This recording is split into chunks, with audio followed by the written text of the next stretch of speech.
how good was it to enter SEC play on a really strong performance against a good Lipscomb team? Yeah, I think it's hard to predict how Tuesday affects Friday once you start league play, and that goes for every team that I've ever been a part of and every team in the country. And sometimes there's no correlation. So it feels good, but I think it feels good more for the fact that our games are always competitive with them. They're well coached. I think they've already played 7 or 8 SEC games or games against SEC opponents. So the fact that we played a clean game, got a bunch of guys involved, didn't make very many mistakes, just kind of focusing on tonight is what makes it a good feeling.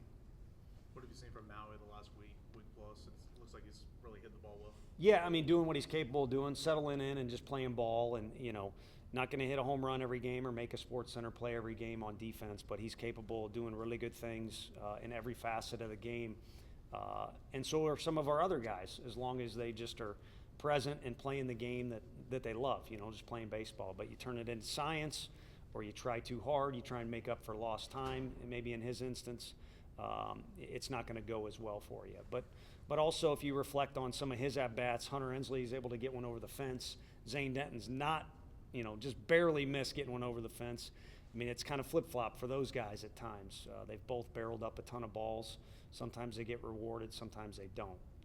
But I think regardless of results, the kid's fun to watch play. That is Maui, and we're all happy he's in our dugout. Just illness for Blake? Yeah, and, Doc, myself, Woody, our trainer, all said no, it's not. We don't need other guys sick. He doesn't look good, and Blake wants to play. So we kind of came up with a schedule where he was here for first pitch and he was warmed up, and we were going to use him in a pinch hit situation. But it went by where we didn't need him, so we sent him home. But he wasn't in very good shape. I think a couple guys have had that bug, and it seems to go through their system relatively quick. So knock on a lot of wood or whatever, I think he'll be fine for the weekend. But Warrior spirit out of him. He wanted to go, but I think we made the right decision as a coaching staff. Tony, you've used a lot of different outfield combinations throughout this non-conference slate. Do you feel like you have some more clarity in terms of what you want to do out there come Friday at SEC play? Yeah, I think a few of the guys can swing the bat and need to prove themselves a little better defensively. A couple of the guys are superior defensively to the guys, so I think we're going to use that combo to complement themselves, if that makes sense. Some situations call for defense more, some calls for offense more. I think Dylan Dreiling is a guy who needs to be in the lineup more games than not, and may eventually get some action in the outfield, if not, in that DH spot. But I think there's some clarity, but there's also been some reps accumulated. So if guys make mistakes, it's not going to be because they're unfamiliar with that position they're standing in on that occasion, and it's not going to be because they're unfamiliar with the guy to the right or left of them that they're playing next to. And we'll continue to just kind of roll with what we want. And, hey, we've gone back in that locker room, and I've criticized myself or said I'm open to suggestions because, didn't think the right decision was made here or there. And then there's been other times, too, where we felt really good. I mean, Christian Scott is going into the game for defense, but we pinch run him, and he might be the only guy on our team that scores on that play today. So you look smart. And, again, I'm not patting ourselves on the back because we talked about it last Tuesday with a very difficult game that we played.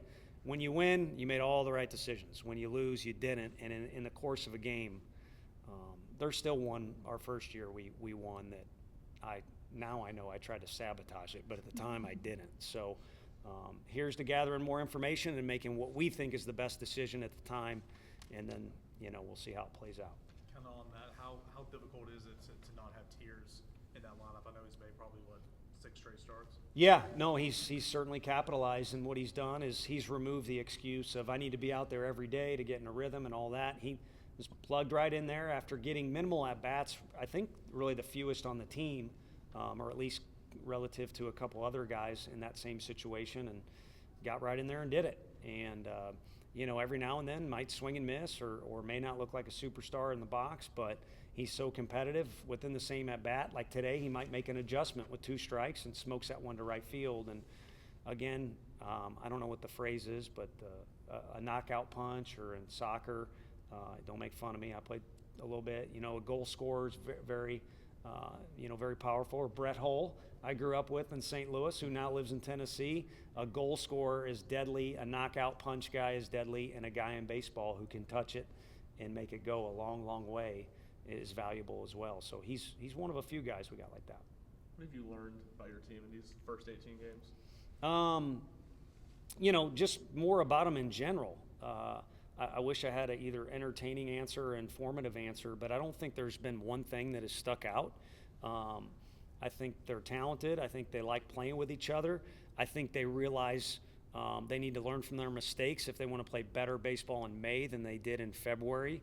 I think they realize, too, when they come to the park, it's a coaching staff that, when we get to the nitty-gritty, this is going to be our lineup. But we're not afraid to use anybody in any situation. So to come to the park and not be ready to pitch or not be able to go into a game, or if it's, the weather's a little inclement like it was tonight, to not do whatever you got to do to make sure your legs are loose and you can go,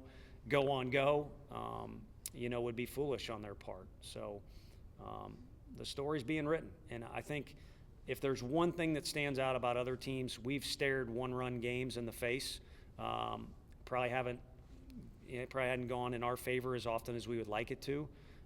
But the way you get good at playing really close games is playing really close games. It's kind of like anything else that you practice. So I think that's a benefit going into league play. But again, it'll be fun for everybody. Some leagues have already started playing each other. But when you do, it's still just baseball.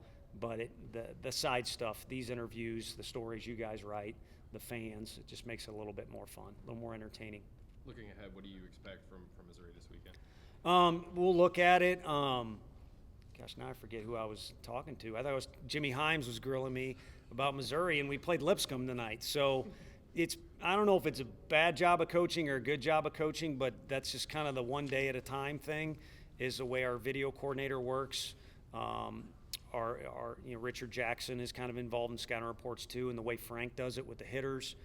So that's kind of how we've done it. I do know they returned several guys back from last year's team. They had a really good team, but lost a couple guys to the draft, but not as many as we did. They bring some core guys. So, but I guess if you can't speak that intelligently on anything, you don't say too much. But they're an SEC team. They got plenty of talent.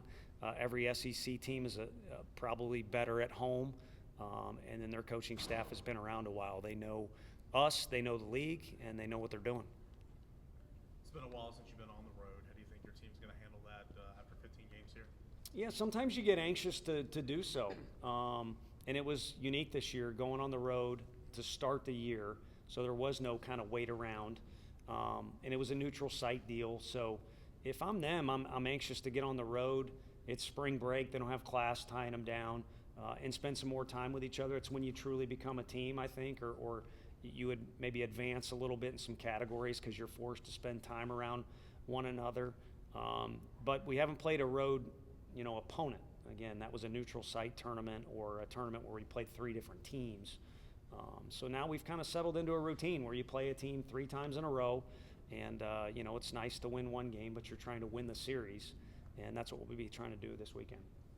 You talked about team chemistry a little bit. Y'all added a few new guys this year. How do you think your team chemistry has come along through this non-conference slate? Yeah, it's advanced. I think it's parallel the first semester of school from August to, really the start of November, middle of November is when we finished our fall, was drastic, crazy drastic.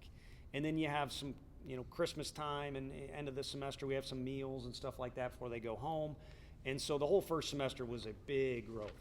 Well, now, because of game action and you get upset when you lose a game, you get happy, I think it's the incline of improvement in the area you're talking about is no longer a good slope. It's kind of like this.